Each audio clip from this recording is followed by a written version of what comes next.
नमस्कार, ये है रेडियो हिंदुस्तान और मैं हूँ आपके साथ पारिजात।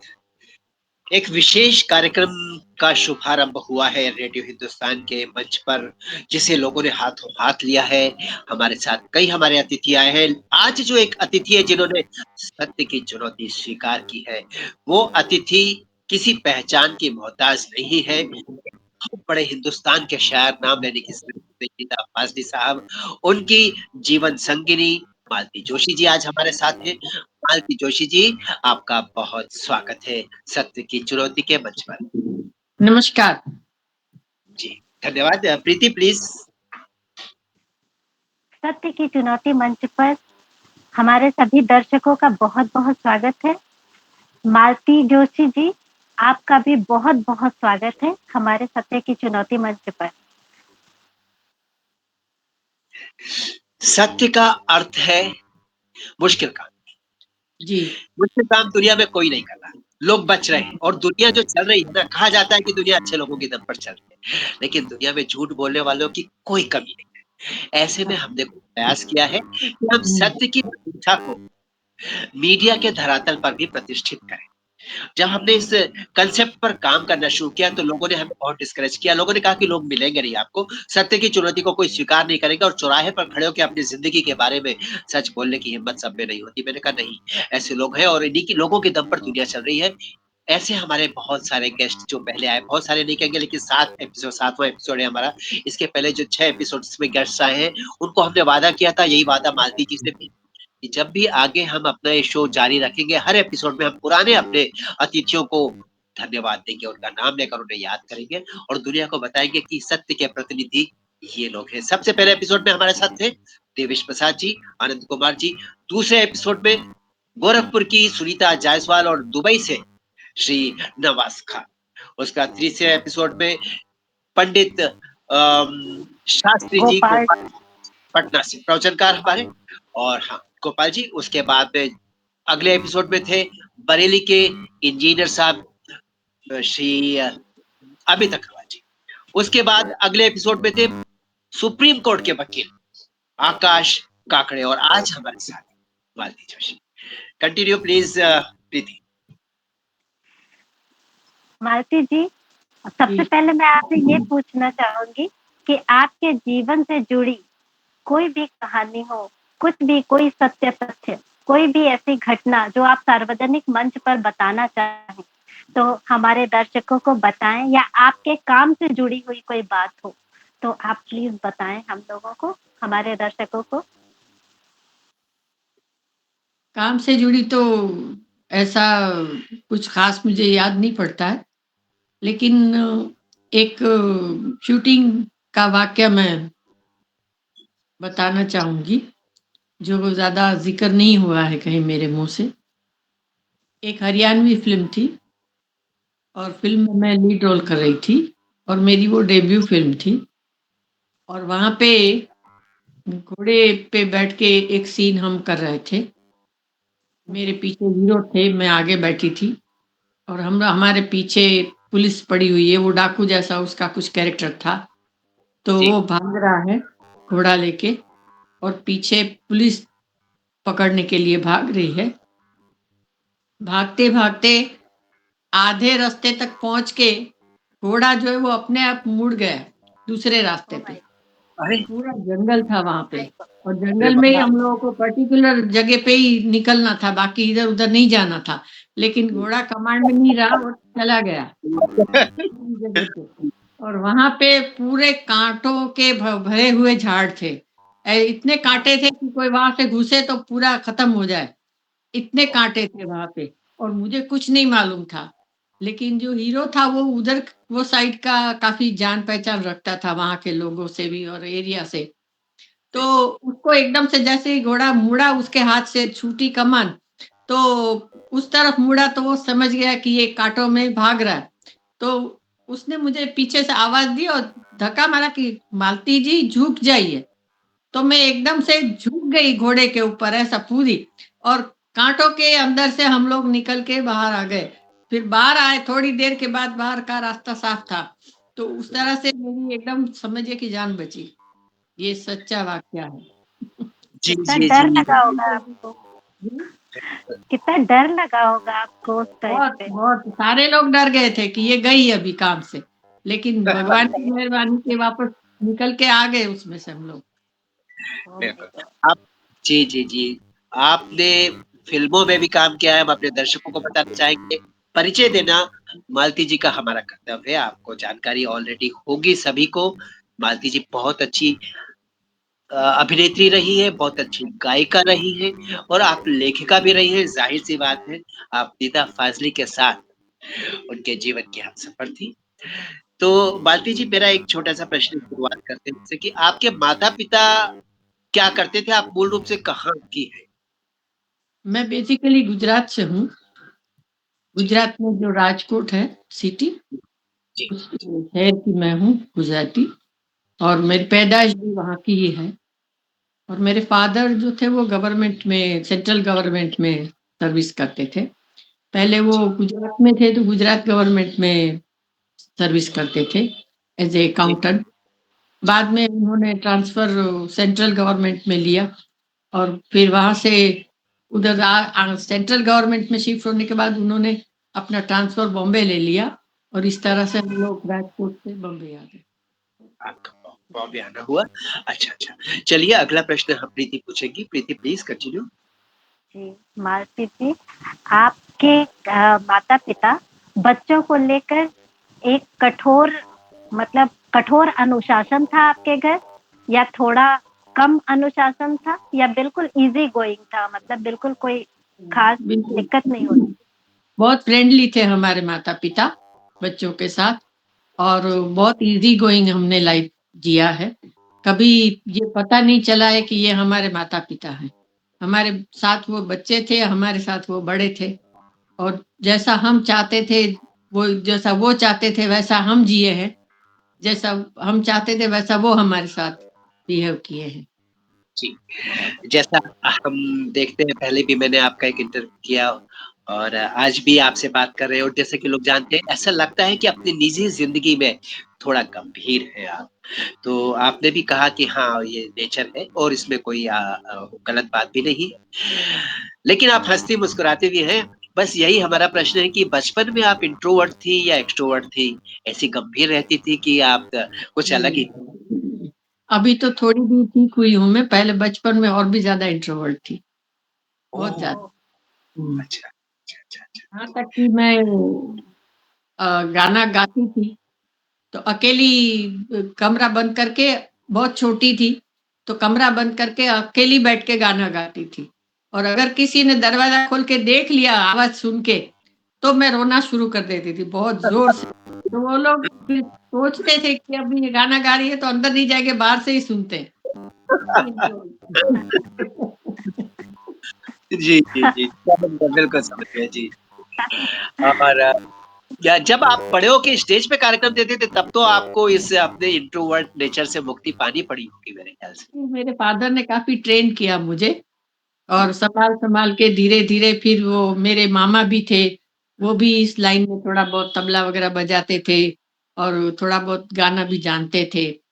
तो जी। सब साथ में रहते थे, हमारी जॉइंट फैमिली जैसा ही था। मेरे नाना थे, वो भी बहुत अच्छा गाते थे। अच्छा, तो अच्छा। मुझे इंट्रोड्यूस करने के लिए सब स्टेज पे सब खड़े रहते थे, मेरे आस-पास, मेरे सामने, ताकि मुझे दिखे कि कौन कहाँ खड़ा है, और वहाँ से मुझे एनकरेज करते थे कि वेरी गुड, होने क्या दो, बात अच्छा है! अच्छा हो रहा है। मुझे तो, मैं इतनी छोटी थी कि माइक मेरे साइज़ का नहीं होता था, तो मुझे कुर्सी पे खड़ा करते थे, फिर माइक मेरे सामने लगाते थे और बहुत बड़े क्राउड में मुझे गाना गवाते थे। तो दिखती भी नहीं थी, मैं इतनी छोटी-सी थी, लेकिन माइक में खड़ी होके एक बार शुरू करती थी, तो फिर बराबर गा लेती थी।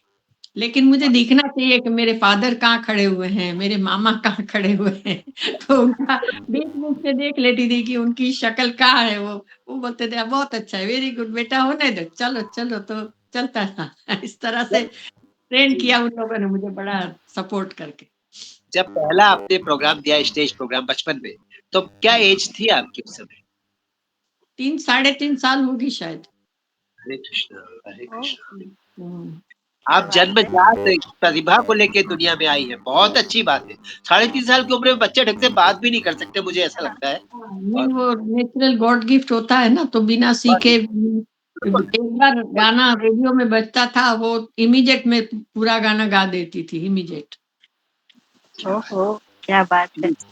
पूछिए। तो क्या आपकी माताजी भी इस क्षेत्र में थी, मतलब अ, गायकी के संगीत या संगीत अभिनेत्री इस टाइप में, कि मतलब आपको नहीं, ऐसी प्रेरणा मिली कि मैं भी ऐसे ही करूं, जैसे बचपन से बच्चा देखता है तो वैसे ही मम्मी का अनुकरण करता है, तो आप ऐसा था क्या? ऐसा नहीं था। मेरी मम्मी, हमारी फैमिली जो थी ना, मेरे नाना जो थे बड़े ऑर्थोडॉक्स फैमिली वाले थे। मेरी मम्मी जानती थी सब, गाना भी गाती थी, गला गला भी अच्छा था उसका, मेरे फादर भी अच्छा गाते थे, लेकिन उनके घर में अलाउड नहीं था। फ़िल्म की, गाने की बात नहीं कर सकते थे, और लड़कियाँ तो बिल्कुल बाहर निकल के कुछ काम नहीं कर सकती थी, घर में ही बैठना चाहिए। तो ओह! उनको जो शौक था इसीलिए वो हम लोगों में आया नेचुरली। और फिर उन लोगों ने देखा कि जब बच्चे टैलेंटेड है, तो हमारे लिए उन्होंने बहुत लड़ाई की फैमिली में, कि नहीं, हम तो अपने बच्चों को खुश रखेंगे और उनके टैलेंट को दुनिया को दिखाएँगे। चाहे हमें अलग कर दो, हमसे रिश्ता नहीं रखो, कुछ भी करो, लेकिन लड़ाई करके उन लोग ने हमें प्रेज़ेंट किया।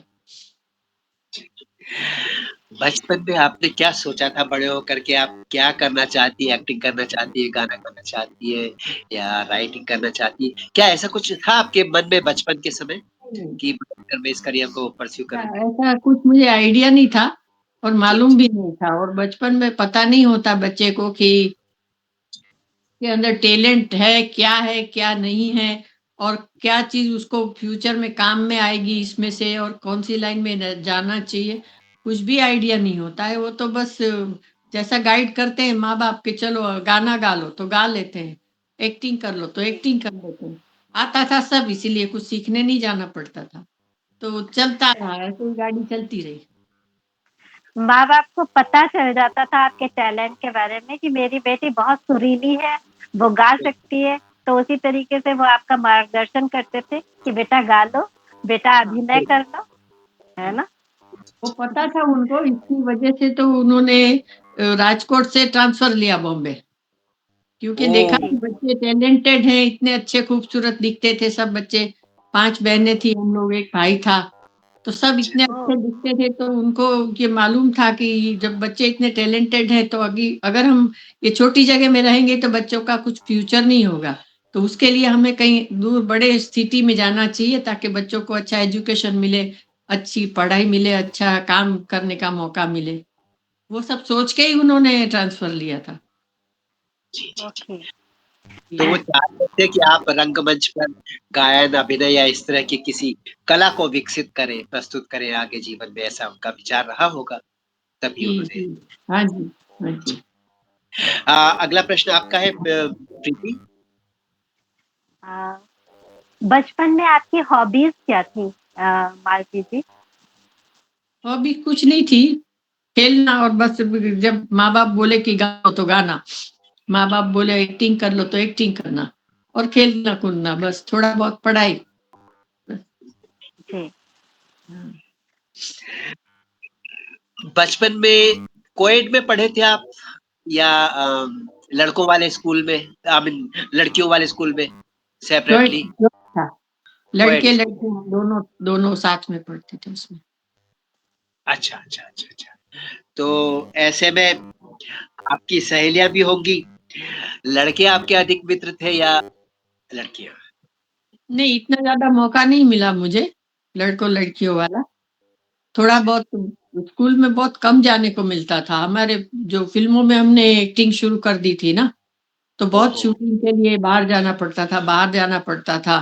तो बार-बार छुट्टियाँ ले लेके इस तरह से एक रिक्वेस्ट करके स्कूल में, लेकिन स्कूल वाले बहुत अच्छे थे और उनको भी मालूम था कि बच्चे ये लोग ऐसा काम करते हैं और बहुत टैलेंटेड हैं, तो रोकना नहीं चाहिए। क्योंकि हमारे जी, स्कूल में हमारे जो प्रिंसिपल थे, उनको पता था कि मैं बहुत अच्छा गाती हूँ। तो सुबह की जो भी प्रार्थना होती है ना स्कूल की, तो प्रार्थना गाने के लिए मुझे स्टेज पे बुलाते थे कि मालती को बुलाओ, वो गवाएगी सबको प्रार्थना।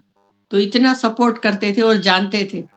इसीलिए हम लोग ने स्कूल का कुछ टेंशन लिया ही नहीं, बस निकल गए, किसी तरह से पास हो गए 150।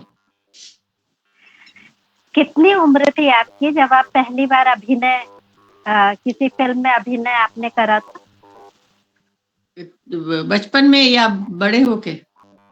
बचपन में आपने कोई मूवी की थी क्या? हाँ, वो कुछ 6-7 साल की एज में किया था। 2-3-4 मूवी मुझे याद है, वैसे ज्यादा कुछ याद नहीं है। जी, अरे वाह! हिंदी मूवी थी? हिंदी हिंदी थी? हिंदी हिंदी मूवी, जी, मुझे फिल्मिस्तान। नाम बताइए, फिल्म- मैं देखूंगी जरूर। आप अगर नाम बता सके तो। नाम नाम याद नहीं है मुझे, बहुत छोटी थी मैं और काफी साल हो गए उसको, अभी दिमाग से निकल गया है। लेकिन फिल्मिस्तान स्टूडियो जो था ना, फिल्मिस्तान की फिल्में वहीं पे शूटिंग होती थी और वहीं हम लोग सुबह से जाते थे, मोस्टली उधर ही होती थी शूटिंग। तो वो याद है मुझे, थोड़ा बहुत फिल्मिस्तान स्टूडियो याद है। जी, जी। तो बचपन की यादें हैं आपको मेरे ख़्याल से बहुत सारी, या फ़िल्मों की ही यादें हैं बचपन की आपकी मूल रूप से सारी यादें? वो फ़िल्मों मूल से रूप से बस फिल्मों की है, बाकी तो जैसे ग्राउंड में बच्चे खेलते हैं ऐसे खेलते थे, साइकिल चलाते थे, घूमते थे, थोड़ा बहुत। वो भी इतनी सी लाइफ है, कुछ ज्यादा बचपन बहुत ऐसा गुजरा नहीं जो जनरली बच्चों का होता है। जी, जी। बहुत सारी एक्टिविटी भी नहीं थी लाइफ में कुछ भी। आपके मम्मी-पापा भी बहुत ईज़ी गोइंग थे, आपको एनकरेज करते थे और कुछ ज़्यादा कठोर भी नहीं थे, अनुशासन बहुत ज़्यादा नहीं था। तो ऐसे में कभी कुछ गलती आपसे ऐसी हुई, कुछ गलत आपने बचपन में ऐसा किया, जो आपने माता-पिता से छिपाया हो? नहीं नहीं, ऐसा तो कुछ मुझे याद नहीं पड़ता। छुपाने वाली सब कुछ, जो कि जो खुली किताब की तरह माँ बाप के सामने ही था। वो बोलते थे उठो तो उठते थे, वो बोलते थे बैठो तो बैठते थे। तो वो छुपाने वाला कोई किस्सा उसमें हो ही नहीं सकता। आसपास में माँ बाप हमेशा कंटिन्यूज रहते थे 24 घंटे। ये कॉलेज बहुत के टाइम। हाँ। हाँ हाँ, आप बोलिए।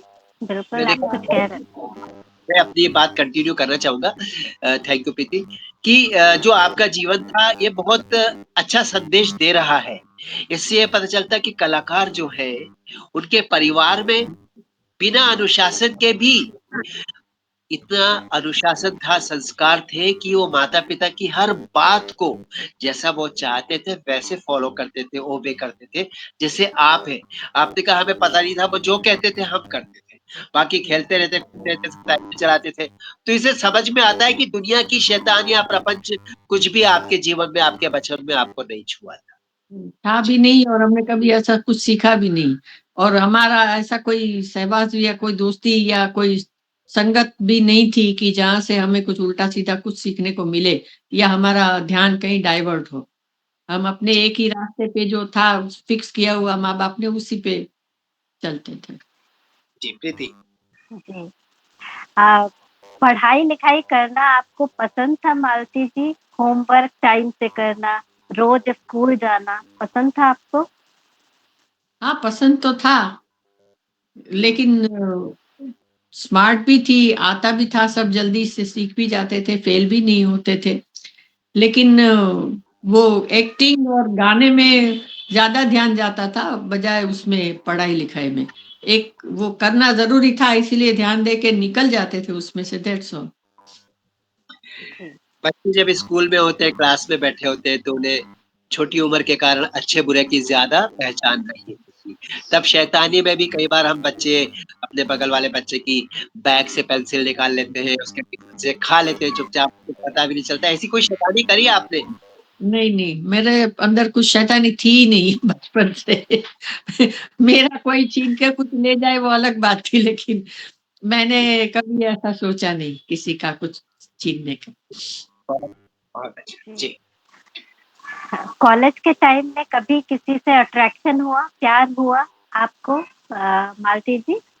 नहीं, मैं कॉलेज गई नहीं, कॉलेज अच्छा, तक मैं पहुंची नहीं। मैंने एसएससी तक पढ़ाई की, और वो भी डायरेक्ट बोर्ड में पढ़ाई की थी एसएससी की, और एसएससी पास कर लिया। उसके बाद मैं इतना फिल्मों में बिजी हो गई थी एक्टिंग में कि मुझे फिर कॉलेज वॉलेज जाने का टाइम नहीं था मेरे पास, और इस जरूरत भी नहीं थी। स्कूल के दिनों में कभी कोई या बच्चा आपके साथ पढ़ता हो, आप बच्चे थे, तो कोई आपको पसंद आया कि जिस किसी से आपको प्रेम हुआ या इस तरह का कोई अनुभव हुआ? कोई नहीं नहीं, फीलिंग? ऐसा तो कभी नहीं सोचा, भी कुछ नहीं हुआ। ठीक, ठीक, ठीक, ठीक। जी, ठीक। कि प्रीति।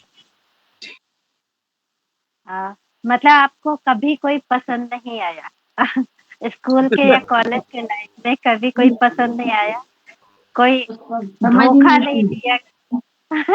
कोई समझ ही नहीं थी, पसंद नापसंद की समझ से ऊपर चल दिमाग।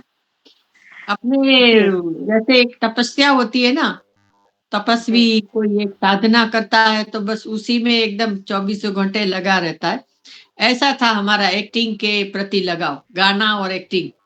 इतनी रियाज, जी बाकी विशारद किया मैंने तो क्लासिकल इतना मैं सीखती थी, इतनी एग्जाम दिए उसमें बीए किया मैंने, लेकिन कॉलेज का नहीं, वो शास्त्रीय संगीत का बीए किया। तो उसमें इतना टाइम देना पड़ता था, इतना टाइम एक्टिंग में देना पड़ता था, तो 24 घंटे उसी में लगे रहते थे। तो कोई चांस ही नहीं था कि कोई बाजू में भी आए या कोई बात भी करे या कुछ दिमाग में दूसरी बात घुसे। अच्छा, निदा साहब से शादी के पहले ज़िंदगी में आपके कोई नहीं था कभी? जी जी, कोई नहीं था। अच्छा, ठीक। प्रीति। निदा जी से आपको पहली नजर में प्यार हो गया था, मतलब मैं कहना चाहूंगी लव एट फर्स्ट साइट? नहीं नहीं, झूठ नहीं बोलूंगी, लोग बोलते हैं, लेकिन ऐसा कुछ नहीं था। और हम लोग मिले भी थे तो ऐसा कुछ इस तरह से मिले नहीं थे। हम मिले थे प्रोड्यूसर के ऑफिस में मीटिंग के लिए, एग्रीमेंट साइन करने में गई थी, और वहां से वो बैठे हुए थे, वो भी काम कर रहे थे फिल्मों का। तो प्रोड्यूसर ने इंट्रोड्यूस करवाया कि ये निदा फादली हैं और ये गाना लिखते हैं अपनी फिल्म में, ये जो फिल्म है वो गाने, स्क्रीन प्ले, डायलॉग्स सब ये साहब लिखते हैं। तो हमने नमस्ते नमस्ते किया बस। और उसके बाद वो फिल्म का प्रोजेक्ट जैसे आगे आगे चला, हम रोज मिलते थे। मेरे घर पे गाने की सीटिंग होती थी, मानस मुखर्जी म्यूजिक देते थे, सब लोग बैठ के गाना सिलेक्ट करते थे, गाते भी थे। लेकिन हमारी कोई बातचीत नहीं होती थी, हमारा कुछ लगाव नहीं होता था। इतना ही प्रोफेशनल मामला था कि हम एक दूसरे को जानते थे, दैट्स ऑल। फिर आप दोनों के बीच में प्यार कैसे पनपा? हालात की वजह से या किस्मत के कारण? नहीं, ये किस्मत भी कह सकते हैं और हालात भी कह सकते हैं, थोड़ा बहुत हालात का, थोड़ा बहुत किस्मत का। क्योंकि वहां से फिर हम लोग वो फिल्म का, ये जो सिटिंग वगैरह चल रही थी मेरी, वो फिल्म बंद हो गई। फिर हम लोग अलग हो गए। फिर मैं बरसों तक उनसे मिली नहीं, ना वो मुझसे मिले। मेरा काम अलग चलता था, उनका काम अलग चलता था। सडनली किस्मत की वजह से ही कह सकते हैं कि मैं वर्ली में रहती थी, पूनम में अपार्टमेंट में। वहां से शिफ्ट होकर मैं बांद्रा पे आई, कार्टर रोड पे, और वहां मैंने फ्लैट लिया। जब मैंने वहां फ्लैट लिया तो इस जी, जी, जी, जी। एरिया है। तो एक कॉर्नर पे मेरा घर था, एक कॉर्नर पे उनका घर था, 10 मिनट के फासले पे। और वहां मिल गए वो अचानक से मेरी बहन को, और उसने बताया कि हम लोग यहाँ रहने आ गए हैं। तो वो दूसरे ही दिन मेरे घर पे आए सुबह चाय पीने के लिए, और वहां से फिर हमारा मुलाकात का सिलसिला कंटिन्यू हुआ फिर से, जो टूट गया था पहले से। तो इस तरह से हमारी मुलाकात फिर आगे बढ़ी धीरे धीरे। तो फिर मेरी जी बात तो सही सिद्ध हो रही है कि आपको हाँ किस्मत मिल रहा है, किस्मत कनेक्शन था ये कि आपकी मुलाकात हुई, बहन थी आपकी साथ में और उन्होंने बताया कि हम यहीं पर रहने आ गए हैं, वो भी पास ही थे। कुछ ऐसी कोइंसिडेंसेस थे जो आपकी ज़िंदगी में उनसे जोड़ रहे थे आप? हाँ, वही एक किस्मत का ही कनेक्शन था ना, कि जो जी। उतना रास्ता छोड़ के, वहां से छोड़ के हम यहाँ पहुंचे। वो उधर का दुनिया भर का धक्के खा रहे थे, रेंट पे रह रहे थे, इतने घर बदल रहे थे, स्ट्रगल कर रहे थे, करते करते करते उनको एक घर मिला, बिल्डिंग में नया फ्लैट उन्होंने बुक किया। तो वो वहीं पे आके कैसे बुक हुआ अचानक से, जो जहाँ पे मेरा घर था। तो ये बिल्कुल, बिल्कुल। किस्मत की बात है ना। जी, जी, जी, जी, जी, बिल्कुल। तो कहते हैं ना मालती जो जी फिल्म में डायलॉग था कि पूरी कायनात आपको मिलाने के लिए साजिश करती है, हाँ तो बड़ी जी, हाँ प्यारी बिल्कुल। बात। हाँ, ये अगला सवाल। मालती जी, आपने पहले प्रपोज किया कि निदा जी ने प्रपोज किया? नीरा जी ने किया था। जहाँ तक मुझे जानकारी है वो प्रपोज करने का अंदाज बड़ा निराला था। आप थोड़ा-सा तफ़सील से बताएँगे उसके बारे में? प्लीज़। वो ऐसा था कि वो मुझे ड्राइव पे हम लोग जाते थे, कार्टर रोड पे बड़ा घूमने का है, गार्डन-वार्डन सब, और काफ़ी लोग वहाँ पे, और राजेश खन्ना भी रहते थे उस वक़्त वहाँ पे। तो काफ़ी लोग वहाँ घूमने के लिए जाते थे, तो हम लोग भी, वो अपने घर से कार लेके आते थे, मुझे पिकअप करते थे। कभी मैं अपनी कार लेके उनको पिकअप करती थी, फिर कार्टर रोड पे राउंड लगाते थे। फिर वहाँ पे एक पान वाला था, शाम अवध अभी भी है वहाँ पे, बहुत बड़ा दुकान है। तो कहाँ-कहाँ से लोग वहाँ पान खाने आते हैं। तो वहाँ पे वो मुझे पान खिलाते थे। वहाँ से पान खा के फिर वो मुझे घर पे ड्रॉप करते थे और फिर चले जाते थे। तो ऐसे हमेशा रूटीन हमारा दोनों का चलता रहता था बहुत दिन तक। फिर उन्होंने सोचा मेरे बारे में, तो फिर मुझे वो एक लेटर लिख के दिया। लेटर क्या, एक गज़ल लिख के दी, और मुझसे कहा कि ये चिट दिया मेरे हाथ में कागज़, बोले कि अ, जब गाड़ी से उतरी तो बोले, "ये ले लो, तुम्हारे लिए लिखा है मैंने कुछ, घर पे जाके पढ़ना।" तो मैंने कहा ठीक है, मैं गई घर पे, फिर घर जाके मैंने पढ़ा, तो वो पूरा एक प्रपोज़ल ही था गज़ल का, गज़ल में, गज़ल के अंदाज़ में। तो वो उस तरह से उन्होंने मुझे प्रपोज़ किया, तो मुझे पता चला उस वक़्त कि वो क्या चाहते हैं। वो गज़ल ऐतिहासिक गज़ल थी क्योंकि वो आपकी ज़िंदगी की गज़ल थी। क्या उसको कंपोज़ किया था आपने? हाँ, कंपोज़ करके गुनगुनाती हूँ कभी-कभी उसको 2 लाइन। आप 2 लाइन हमें सुना सकेंगी? बड़ी मेहरबानी होगी। मुमकिन है सफ़र हो आसान, मुमकिन है सफ़र हो आसान, अब साथ भी चलकर देखें, कुछ तुम भी बदल कर देखो, कुछ हम भी बदल कर देखें, मुमकिन है सफ़र हो आसान, मुमकिन है, ऐसा था।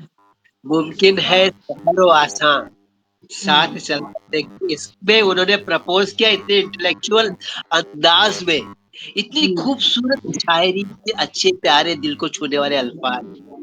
तो जी। देखिए आपको नहीं पता कि मैं थोड़ा बहुत मुझे परिचय है मालती जी का। ये कंपोज़ करती है मालती जी, गाती भी है, आप कंपोज़ भी करती हैं। ये आप ही ने कंपोज़ किया था ना मालती जी? हाँ जी, मेरा कंपोज़िशन है। हुँ। इस कंपोज़िशन को सुन के इनको कितनी खुशी हुई जब आपने उनको सुनाया पहली बार कंपोज़ करके क्योंकि शायरी तो उनकी थी, गज़ल उनकी थी। हाँ, वो लेकिन उनकी आदत थी कि कुछ बोलते नहीं थे।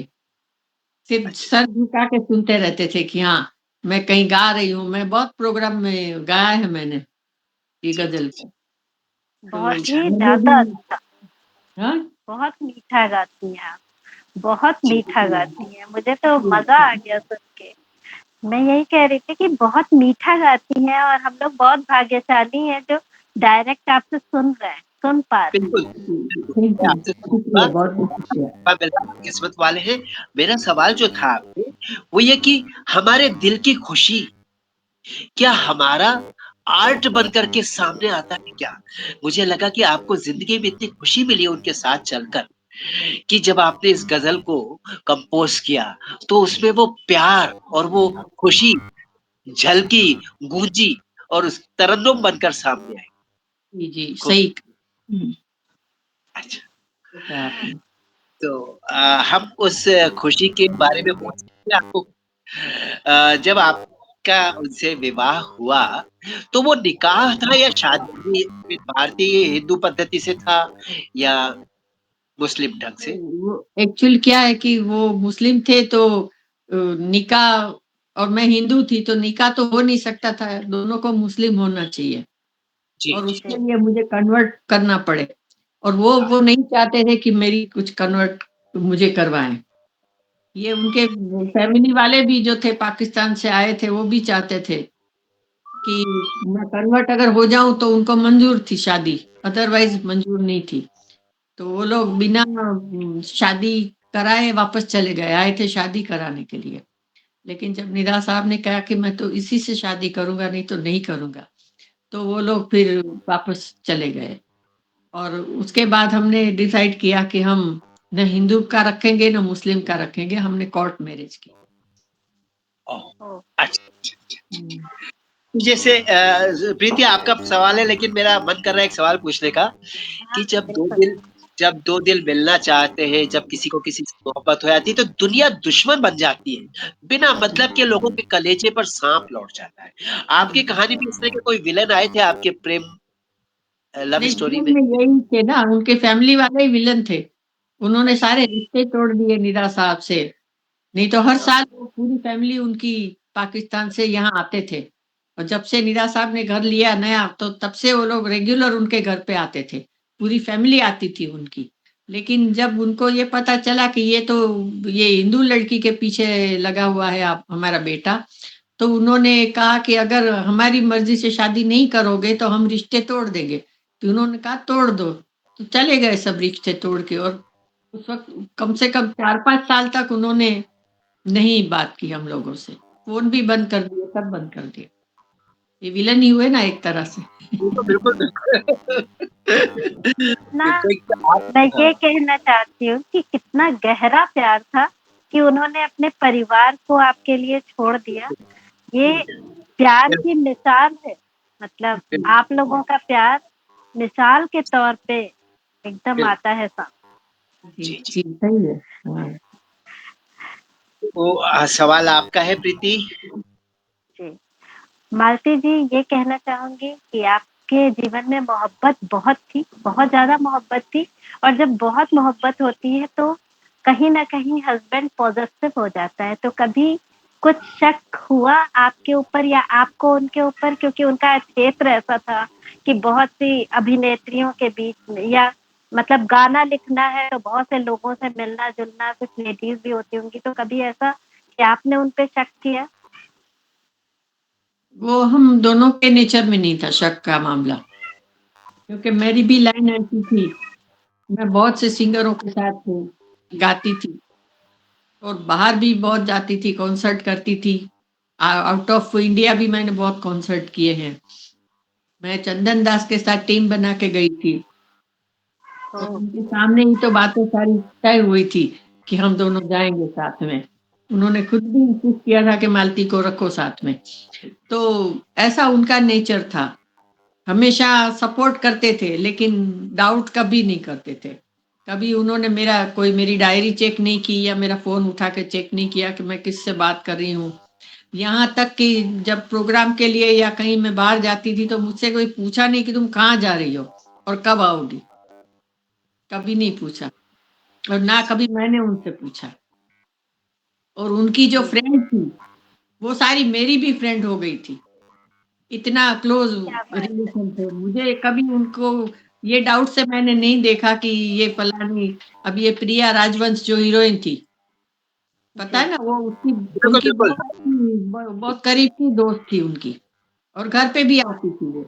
उषा खन्ना तो म्यूज़िक देती थी, तो वो भी बहुत अच्छी दोस्त थी, वो भी घर पे रेगुलर आती थी और बार-बार वो फ़ोन करती रहती थी हमेशा। फिर एक दोस्त थी उनकी, ऑस्ट्रेलिया से आती थी स्पेशली उनको मिलने के लिए। तो जगजीत जी और निदा साहब दोनों की वो कॉमन फ्रेंड थी। तो वो भी घर पे आती थी। तो ये सब आते थे, सबसे हमारी बातचीत भी होती थी, लेकिन कभी मैंने उस नज़र से किसी को उन लोगों को देखा नहीं कि अब ये मेरे हस्बैंड को लेके चली जाएगी। शादी से ये पहले हाँ, अटूट तो विश्वास आपने उनको आपका था। जी, जी, विश्वास भी था और आपने पूरी ईमानदारी भी अपने तौर पर भी निभाई। उनकी ईमानदारी को भी एक्सेप्ट किया और पूरी इज़्ज़त बख्शी। मेरा ये कहना था कि शादी से पहले से आप लोग जानते थे, काम भी करते थे साथ में। तो उन्होंने जब इज़हार कर दिया था, उसके तुरंत बाद तो शायद मेरे ख़्याल से एकदम आपने शादी नहीं करी, कुछ समय बाद की होगी। तो उस दौरान शादी के पहले इज़हार करने के बाद, शादी के पहले या फिर शादी के बाद से आगे की ज़िंदगी में कहाँ पे वो आपको ज़्यादा प्यार करते थे? आपने क्या महसूस किया? जब आप उनकी ज़िंदगी में आ गई, तो उनका प्यार कम हो गया? या जब आप उनकी ज़िंदगी में नहीं आई थी, वो इंतज़ार कर रहे थे आपका, तब वो आपको ज़्यादा प्यार करते थे? नहीं, नहीं, वो कभी भी कुछ कम ज़्यादा नहीं हुआ। जैसा था वैसा ही था उनका प्यार, चाहे मैं उनके घर में थी या घर के बाहर थी। हमेशा एक तरीका ही प्यार रहा उनका, उनकी बिहेवियर और उनका कुछ मतलब बिहेवियर में कुछ चेंज कभी वो करते नहीं थे वो। जो एक बार सोचा वो उसी रास्ते पे चलते थे और वही का वही उनका हिसाब रहता था, नेचर ऐसा था उनका। प्रपोज करने के बाद आप लोगों ने कब तय किया कि अब हम शादी भी करें? नहीं, उसके बाद तो काफ़ी टाइम निकल गया क्योंकि मैं भी बहुत बिज़ी थी और वो भी बहुत बिज़ी थे और फिर बीच में उनके ये फैमिली वाले बहुत काफ़ी टाइम तक डिस्टर्ब करते रहे। वहाँ से आ गए, फिर उनके कभी मदर का बात हो रही है, कभी फादर लेटर लिख रहे हैं, कभी बड़ी बहन वहाँ से आ जा रही है और रोक रहे हैं। बाहर वहाँ उनको पाकिस्तान में रूमर यहाँ की सब वहाँ जाती थी। यहाँ के लोग फ़ोन करके बताते थे कि अभी तो ये वो मालती जोशी के पीछे लगे हुए हैं, वो तो गज़ल सिंगर है, ये है, वो है। तो वो सब वहाँ से सुन-सुन के इधर आते थे, तो इसमें काफ़ी लंबा टाइम हम निकल गया हमारा बीच में। आप तो खुद दोनों भी की डिसाइड नहीं कर सकते ना कि हिंदुस्तान में आप दोनों की लव स्टोरी पाकिस्तान में ज़्यादा फेमस हो गई थी, ऐसा लग रहा है। जी, जी, जी। तो प्रीति आप कोई सवाल करेंगी, लेकिन एक सवाल मुझे पूछने दीजिए प्लीज़। जब शादी का आप लोगों ने ख़्याल किया तो आपने अपने घर पे बताया था मालती जी? मेरे घर में सब जानते थे। मेरे अच्छा, घर वाले तो तो शुरू से ही वो जब पहली बार घर पे आए थे, उसके बाद जो उनका रेगुलर घर पे आना शुरू हो गया। वाह! बहुत बढ़िया। सब कुछ मेरा साफ उनके घर आना शुरू हो गया। पर्दे के पीछे फिर कुछ नहीं। एक बार उन्होंने कुछ 1-2 साल के बाद कुछ एक अंगूठी उनकी मदर ने वहाँ से भेजी थी पाकिस्तान से, कि जी, जी, ये जी। मेरी निशानी तुम रखो। मैं नहीं रहूँगी तो तू ये अंगूठी तुम्हें मेरी याद दिलाएगी, ऐसा करके एक अंगूठी उनकी मदर ने भेजी थी। गुलाबी ऐसा नग लगा हुआ था और सोने की अंगूठी। तो वो उनकी जी, बहन आई थी तो वो दे के गई थी कि ये मम्मी ने भेजा है तुम्हारे लिए। तो वो अंगूठी उन्होंने मुझे दे दी थी कि ये तुम पहन के देखो तुम्हारे हाथ में आती है क्या? तो मैंने पहना तो मेरे हाथ में तो लेडीज़ का साइज़ सेम ही मोस्टली होता है। तो मैंने पहन के देखा तो मेरे हाथ में आ गई। तो मुझे बोले कि तुम रखो। तो मैंने कहा ठीक है। मैंने रख लिया गिफ्ट उनका, बोले मेरा गिफ्ट समझ के रख लो, तो मैंने रख लिया। फिर मैं घर पे गई तो मेरी मदर ने देखा, तो बोले ये अंगूठी तुम्हारे हाथ में कहाँ से आई? मैंने कहा कि वो निदा जी ने दी है मुझे। तो बोले उन्होंने तुम्हें अंगूठी क्यों दी है? मैंने कहा इस तरह से उनकी मदर की अंगूठी थी, तो मेरे हाथ में आ गई तो उन्होंने मुझे दे दिया।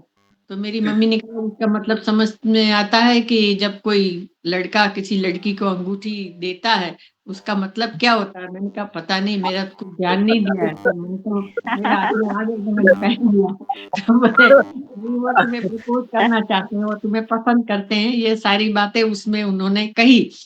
तो मैंने कहा ठीक है, लेकिन आपकी क्या राय है इस मामले में? मैंने मेरी मम्मी से पूछा। तो उन्होंने कहा मेरी राय तो सही है कि वो सही है तुम्हारे लिए। तुम्हें ऐसा ही लड़का चाहिए जो फ्री माइंडेड हो। कोई गुजराती घर में जाके तुम सेटल नहीं हो सकती, गुजराती लड़का तुम्हें नहीं जमेगा। ये सही है तुम्हारे लिए, अच्छा लड़का है। करता है शादी तो कर लेना तुम, कभी प्रपोज़ करेगा। तो इस जी, तरह आप से वो आपने शादी का मामला घर की परमिशन उस वक़्त ही मिल गई मुझे।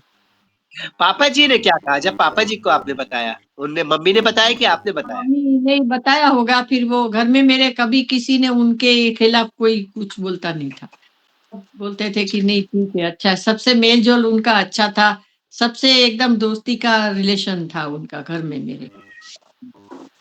मतलब आपके घर वालों को कोई ऑब्जेक्शन नहीं था, निदा जी जी, से शादी करने के हाँ, लिए? हाँ जी, हाँ जी। जी।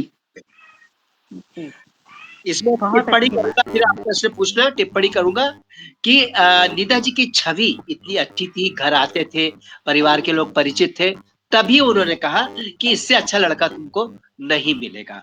तो ये बात अगर कोई माँ कहती है ना, तो माँ से ज़्यादा अपनी बेटी का हित कोई नहीं चाहता है। इस बात से आप समझ लीजिए कि फैसला कितना सही था। चलिए अगला प्रश्न आप करें, देखिए। निदा जी जब रोमांटिक होते थे तो किस तरीके से अपना प्यार जताते थे मालती जी? एक कोई शायरी सुना के या उनका क्या तरीका था कि मैं मतलब आपको पता चल जाए कि आज ये बहुत रोमांटिक है? नहीं, ऐसा कोई तरीका नहीं था उनका। बहुत सिंपल तरीका था, जैसे सब जनरल हस्बैंड लोगों का होता है। ऐसा कोई फ़िल्मी स्टाइल नहीं था, कोई शायरी स्पेशली बनाना या शायरी की बात करना या ऐसा कुछ नहीं था। बस अपने मूड में, अच्छे मूड में रहते थे, थोड़ा घूम के आते हैं, थोड़ा बैठ लेते हैं, चाय पीते थे कभी, बस ज़्यादा बातचीत वही नहीं करते थे वो, और खुल के बहुत मिलते भी नहीं थे, खुल के बात भी नहीं करते। जब आपकी शादी हुई, तो आपके कौन से दोस्त या कौन से रिश्तेदार, खासतौर से दोस्त, आपकी शादी में शामिल नहीं हुए? शादी किसको हमने तकलीफ? ऐसी शादी ही नहीं की हमने। अच्छा, धूमधाम वाली शादी नहीं की, कोर्ट किसी को मैरिज की बुलाया थी। नहीं। कोर्ट का मैरिज कोर्ट किया, मैरिज की। और उनके फ्रेंड 2 आए थे और उन्होंने वहाँ पे आके साइन कर दिया, दैट्स ऑल। ओह! हम लोग आपकी ऑलरेडी उनके घर में ही मैं रहती थी, और वहाँ से ही हम लोग गए थे घर से, और जाके सब करके वापस आ गए थे घर में बस। आपके किसी दोस्त को कोई तकलीफ नहीं हुई आपकी शादी से? नहीं, मेरे ऐसे कोई दोस्त नहीं थे जो तकलीफ उठाएँ। वो अपने हिसाब से सब रहने वाले लोग थे, डिस्टेंस वाले।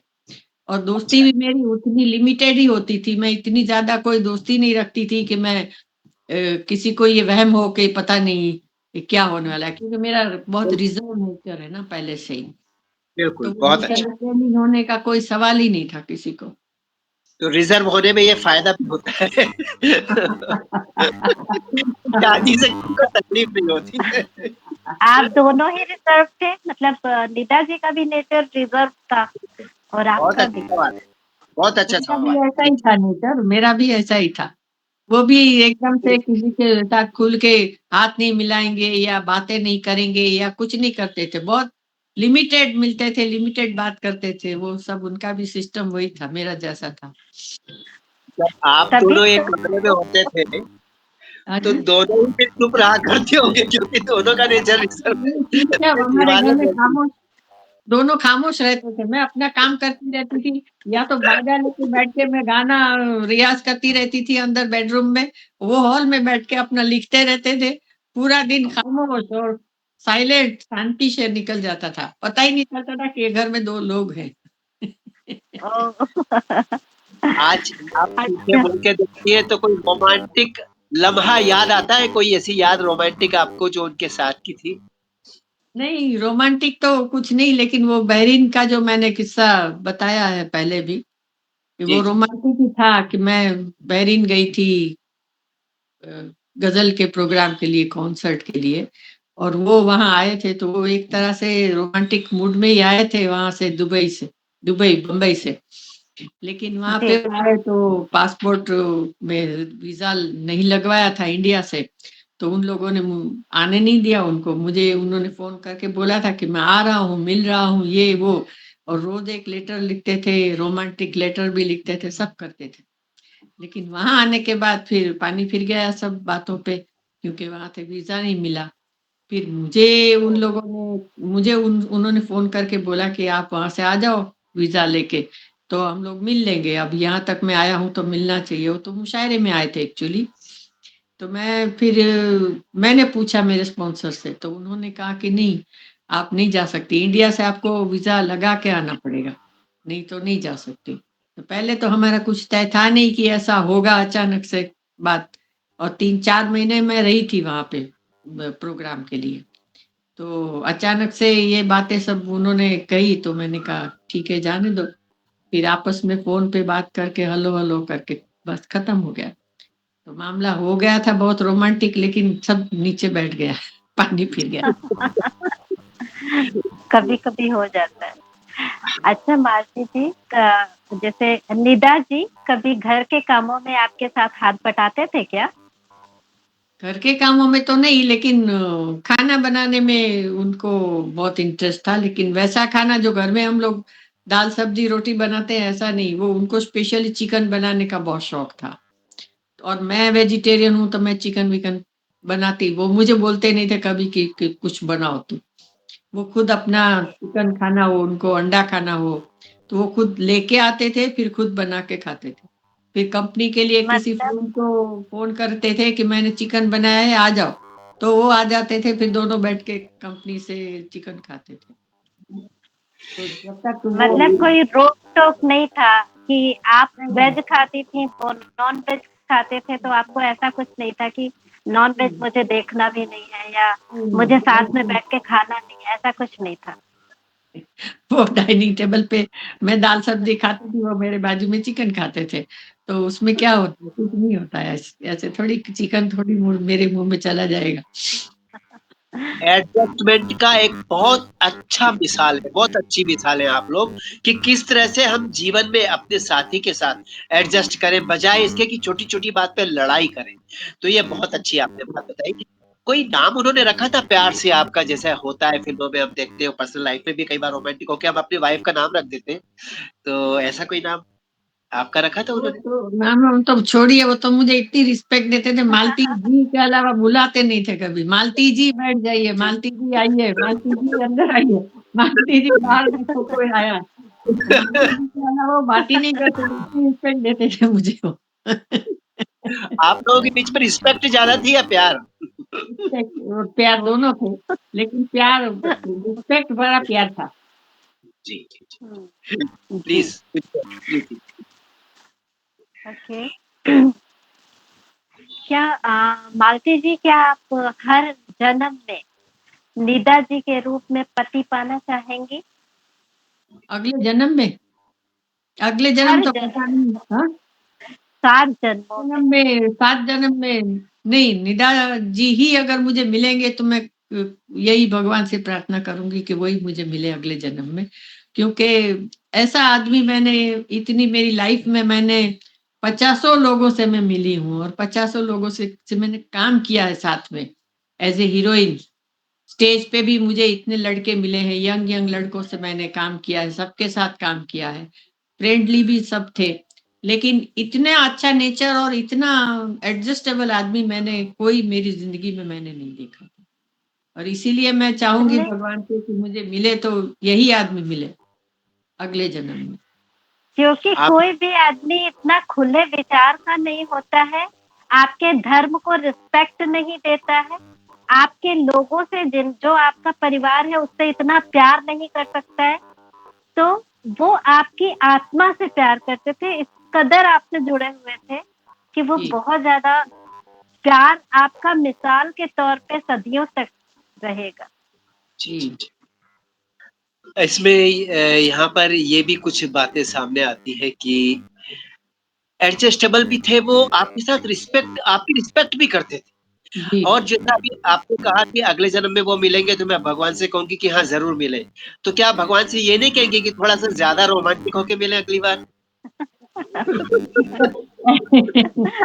जैसे वो थे वैसे ही अच्छे थे। मुझे वो वैसे ही चाहिए जैसे थे। उसमें कोई अच्छा, चेंजेस नहीं चाहिए। क्या बात है! बहुत सुंदर जवाब दिया आपने, बहुत गहरा। बहुत इसको प्रेम कहते हैं। प्रेम में हम किसी को बदलते नहीं हैं, प्रेम में हम उसको स्वीकारते हैं जैसा वो होता है। बहुत पहले सुंदर। पहले भी वैसा ही स्वीकारा था ना, जैसे थे वैसा ही स्वीकारा। जी, तो वही बहुत मंज़ूर था। जी, हुँ। जी। प्लीज़, जी।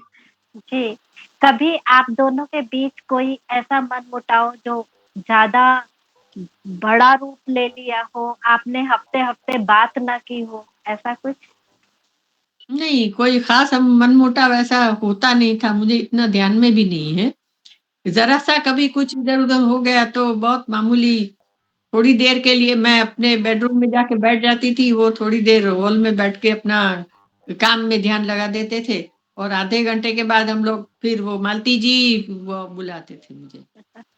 वो आपको मनाते थे कभी-कभी, वो कैसे मनाते थे अगर वो मनाते थे? मुझे लगता है ज़रूर मनाते होंगे वो आपको। नहीं, मनाने का यही था कि चलो अभी चाय तो पिलाओ, कब तक बैठोगे? तो भूल जाओ, ये बातें भूल जाओ।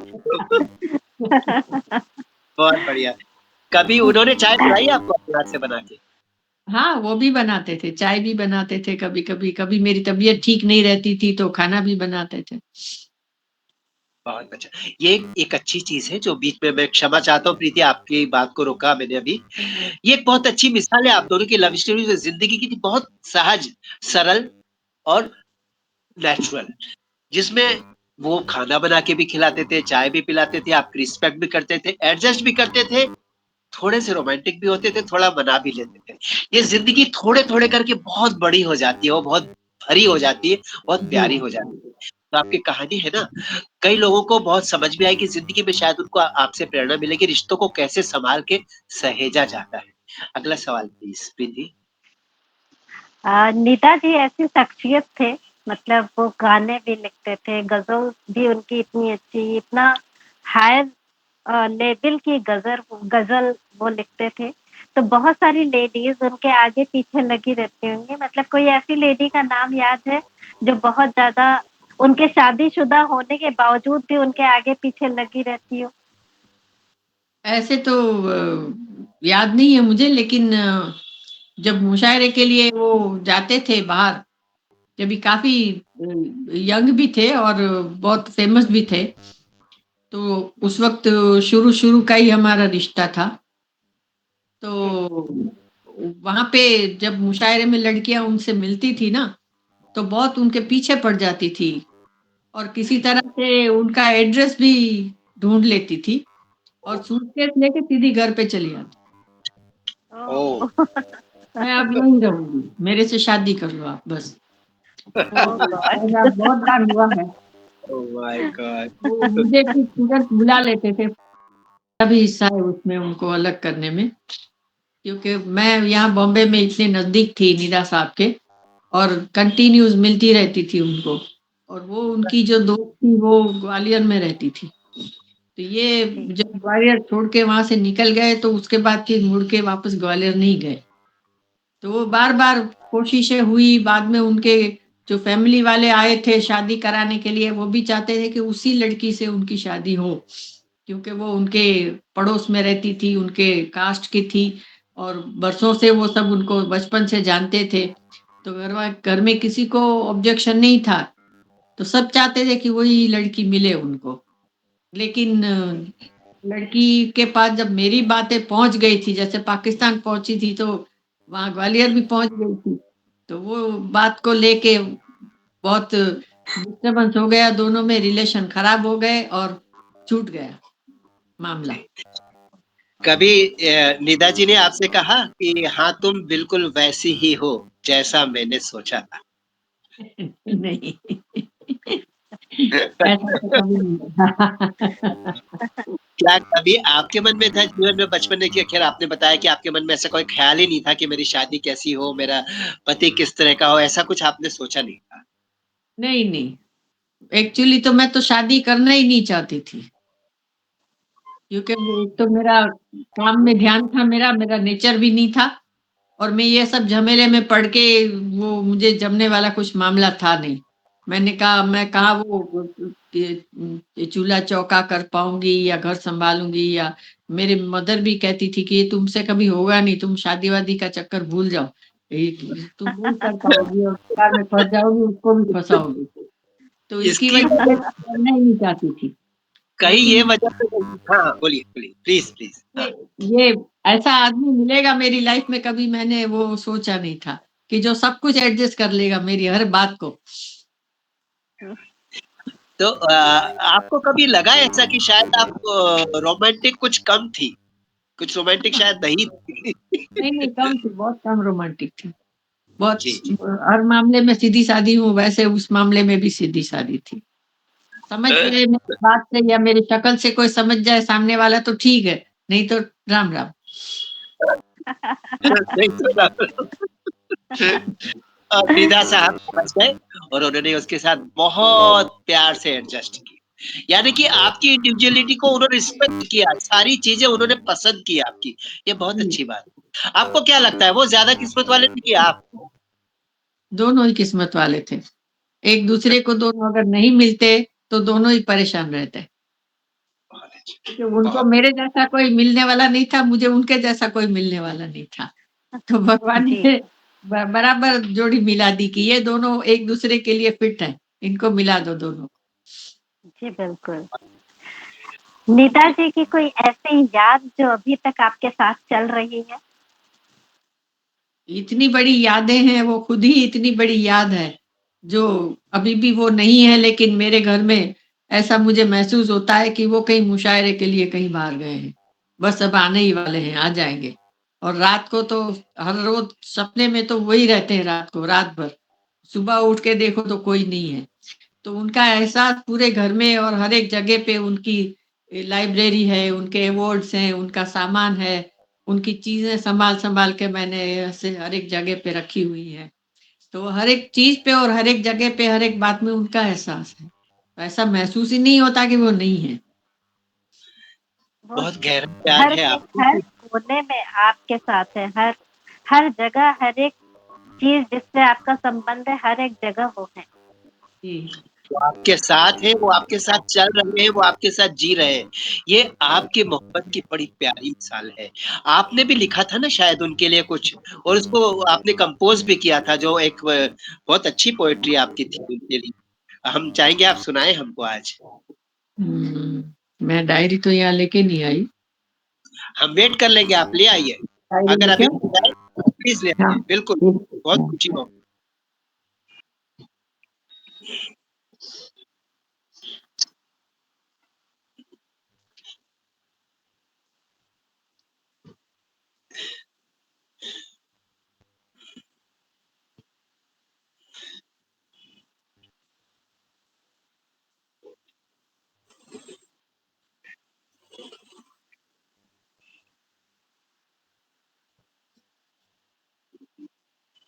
ये है जो मैंने लिखा था।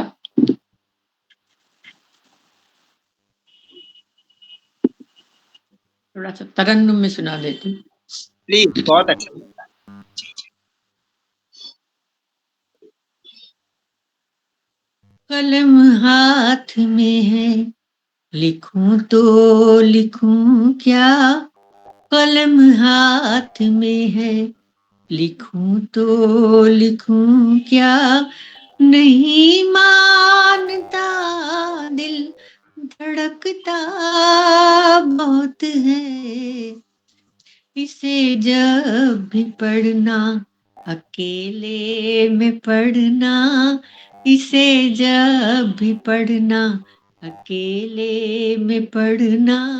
तेरे नाम का खत महकता वाह! बहुत बहुत है, अच्छा, बहुत क्या बढ़िया। बात! हाथ में है। जी, जी, जी, जी। कभी चांदनी सी बिखरती है हर सो, कभी फूल खिलते हैं, उड़ती है खुशबू।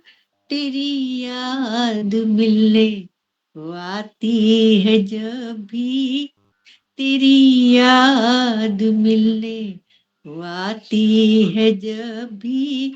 मेरे घर का कमरा चमकता बहुत बहुत है, तेरी बहुत ही याद मिलने को आती है जब भी। मुझे लग रहा है मेरी जिंदगी के अंधेरों उजालों में शामिल तुम ही हो। अंधेरों में पायल खनकती बहुत है। अंधेरों में पायल खनकती बहुत है। उजालों में आंचल ढलकता बहुत है। क्या बहुत बहुत उजालों अच्छा। में पायल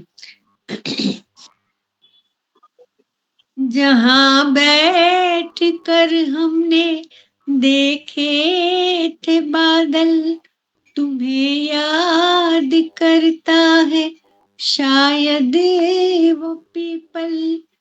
जहाँ बैठ कर हमने देखे थे बादल, तुम्हें याद करता है शायद वो पीपल। मैं जब भी गुजरती हूँ उस रास्ते से, मैं जब भी गुजरती हूँ उस रास्ते से, मुझे देख कर वो लहकता बहुत है, वाह! मैं जब भी गुजरती हूँ उस रास्ते से, मुझे देख कर वो लहकता बहुत है, कलम हाथ में है, लिखूं तो लिखूं क्या, नहीं मानता दिल, धड़कता बहुत है, इसे जब भी पढ़ना, अकेले में पढ़ना, तेरे नाम का खत महकता बहुत है, कलम हाथ में है। आपकी ज़िंदगी रोमांस, संगीत और शायरी का इतना सुंदर चित्र है कि मुझे लगता है कभी-कभी आपका मन करता होगा कि वो दिन वापस लौट के आ जाए। फिर से एक बार आपकी ज़िंदगी। जी, सही कहा आपने, बिल्कुल सही कहा। और वो दिन वापस आ सकते हैं अगर आप अपनी आत्मकथा लिखें जिसमें उस ज़िंदगी के सुंदर-सुंदर लम्हों को आप जाएँ अपनी किताब में, तो हम लोगों को भी बहुत अच्छा लगेगा उसको पढ़ना और उस दौर से गुज़रना आपके साथ। जी, जी, मैं कोशिश करूँगी, अगर भगवान ने चाहा तो कहीं माता सरस्वती की प्रेरणा मिल गई, तो ज़रूर मैं कोशिश करूँगी। मुझे भी बहुत लोगों ने कहा है, मेरा दिल भी चाहता है, लेकिन अभी कहाँ से शुरुआत की जाए वो अभी कुछ समझ में नहीं आ रहा। तो देखते हैं, जब कुदरत चाहेगी, मौका मिल जाएगा तो ज़रूर करूँगी। बिल्कुल हो जाएगा। प्रीति समाहार करें हम लोग आज के इस अपने सेशन का? तो आप जी, आप धन्यवाद दीजिए हमारी अतिथि को, विशेष अतिथि स्मरणीय। जी, जी, मालती बहुत-बहुत जी, आपका जी, गाना सुन के तो मैं इतनी मस्त मगन हो गई, मन करता लगा था सुनती रहूं, टाइम का कोई पाबंदी ना हो, एकदम इतना अच्छा लगा, आत्मिक सुख मिला, सच में कह रहे हैं, बहुत मजा आया। धन्यवाद मालती जी, आप जैसी शख्सियत से मिलने का मौका मिला हमें, और आपके हर उत्तर में सच्चाई नजर आई, जी, संतुष्ट किया हमें, और जी, हमारे दर्शक निर्णायक बनकर फैसला करेंगे। जी। और बहुत अच्छा लगा आपके साथ, बहुत मजा आया, बहुत बहुत आपका हमेशा अभिनंदन मैं है, भी स्वागत बहुत-बहुत है। धन्यवाद करती हूँ आप दोनों का, कि आप लोगों से खुल के बातें करना बहुत अच्छा लगा मुझे, और ये बहुत अच्छी बात है कि जनरल जैसे इंटरव्यू चलते हैं, ऐसा नहीं करके आपने बहुत ही खुले दिल से बोलने का मुझे मौका दिया, और बहुत सारी यादों में आप लेके गए मुझे बचपन की, और पास्ट टेंस में बहुत कुछ घूम के आए, आज बहुत लंबा सफर करके आए, ऐसा महसूस हो रहा है। तो बहुत अच्छा लगा, बहुत बहुत शुक्रिया मुझे मौका देने के लिए, थैंक यू। आपका भी बहुत धन्यवाद। आपका वक़्त कितना कीमती है हम समझ सकते हैं, लेकिन इतने प्यार से, इतने अपनेपन से, इतनी सरलता से आपने हम लोगों से बात की और सच्चाई सामने रखी। मैं अपने दोस्तों से कहता हूँ, जो लोग झूठ बोलते हैं ना वो डरपोक होते हैं, लेकिन जो सच बोलते हैं वो बहुत ख़ास होते हैं। आप बहुत ख़ास हैं मालती जी, आपको बहुत-बहुत धन्यवाद। और थैंक यू। आपसे हम लोगों को बहुत कुछ सीखने को मिला, बहुत कुछ जानकारी मिली, और जी, आशा करते हैं हमारे दर्शकों को भी बहुत कुछ जानकारी मिली होगी इस जी, जी। इंटरव्यू से। बहुत मजा आया आपके साथ मालती जी। थैंक यू, शुक्रिया, मुझे भी हाँ, बहुत अच्छा लगा। नमस्कार। नमस्कार। हम अपने दर्शकों का भी बहुत धन्यवाद करते हैं, और अगर कोई दर्शक कोई भी सत्य की चुनौती मंच पर आना चाहे तो उसका बहुत स्वागत है। हमारा अ, हमारा जो भी डिस्क्रिप्शन बॉक्स में मेरा address, email address, WhatsApp number सब दिया हुआ है, आप कभी भी कांटेक्ट करें और आ सकते हैं। आपका बहुत बहुत स्वागत है सत्य की चुनौती में। मैं प्रीति सक्सेना आप सभी का बहुत बहुत स्वागत करती हूँ, अभिनंदन करती हूँ। धन्यवाद। मैं पारिजात आप लोगों को धन्यवाद देता हूँ आपके समय के लिए, अपनी विशेष अतिथि मालती जी को भी धन्यवाद देता हूँ और आगे के अंकों में हम प्रयास करेंगे इसी तरह से शानदार शख्सियत आपके सामने ला सके, उनसे बात करने का मौका आपके लिए और अपने लिए निकाल सके। बहुत धन्यवाद। Thank you. नमस्ते।